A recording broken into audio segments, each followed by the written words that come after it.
Hello friends, இன்றைக்கி பனங்கிழங்கு எப்படி வேக வச்சு சாப்பிட்றதுன்னு தான் பார்க்க போகிறோம். ரொம்ப ஹெல்த்தியான ஸ்நாக்ஸ் இது.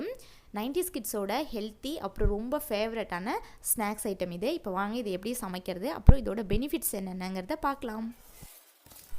நான் இந்த பனங்கிழங்கை க்ளீன் பண்ணிக்க போகிறேன். இந்த மேலே தோல் மாதிரி இருக்கும், அதை ரிமூவ் பண்ணிவிட்டு இதை கட் பண்ணி எடுத்துக்கலாம். நீங்கள் இந்த தோலை எடுக்காமையும் அப்படியே கூட வேக வைக்கலாம். இந்த பனங்கிழங்கில் விட்டமின் சி அப்புறம் நார்ச்சத்து அதிகமாக இருக்கிறதுனால மலச்சிக்கல் ப்ராப்ளம் வராமல் தடுக்குது. உடம்போட ஹீட்டை குறைச்சி குளிர்ச்சியை தருது. உடம்புக்கு ஸ்ட்ரென்த்தை கொடுக்குது. சுகர் பேஷண்ட்ஸ் இதை சாப்பிட்றதுனால சுகரை கண்ட்ரோலில் வைக்கலாம். அதே மாதிரி நோய் எதிர்ப்பு சக்தியை அதிகமாக்கும். லேடிஸ் இந்த பனங்கிழங்கை வேக வச்சதுக்கப்புறம் அந்த தோலெல்லாம் ரிமூவ் பண்ணிவிட்டு குட்டி குட்டியாக கட் பண்ணி நல்லா காய வச்சுட்டு அதை மாவாக அரைச்சிக்கிட்டு அது கூட தேங்காய் அப்புறம் வெல்லம் சேர்த்து சாப்பிட்டோம் அப்படின்னா கர்ப்பப்பையை வலுவாக்கும். நான் இப்போது இந்த எக்ஸ்ட்ராவாக ஸ்டிக் மாதிரி இருக்கிறத கட் பண்ணிக்கிறேன்.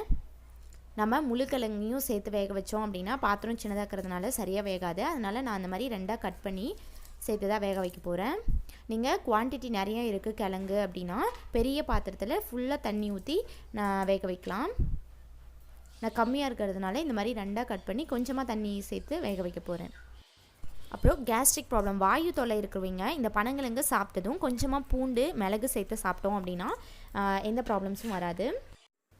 இப்போது கிழங்கு வேக வச்சுக்கலாம். நான் குக்கரில் தண்ணி வச்சுருக்கேன். இந்த கிழங்கு மூழ்கிற அளவுக்கு தண்ணி வச்சா போதும். இது கூட இப்போ கொஞ்சமாக சால்ட்டு சேர்த்துட்டு குக்கர் நான் விசில்லாம் போடலை. நீங்கள் விசில் போடுறதா இருந்தால் ஒரு 5 விசில் விட்டுக்கோங்க, நல்லா சாஃப்டாக வெந்துடும். ஓப்பன்லேயே வச்சு வேக வச்சுக்கலாம். ஓப்பனில் வச்சோம் அப்படின்னா ஒரு 1/2 hour நல்லா சாஃப்டாக சூப்பராக வெந்துடும். இடையில இந்த மாதிரி செக் பண்ணிக்கோங்க கிழங்கு வெந்துருச்சா அப்படின்னு.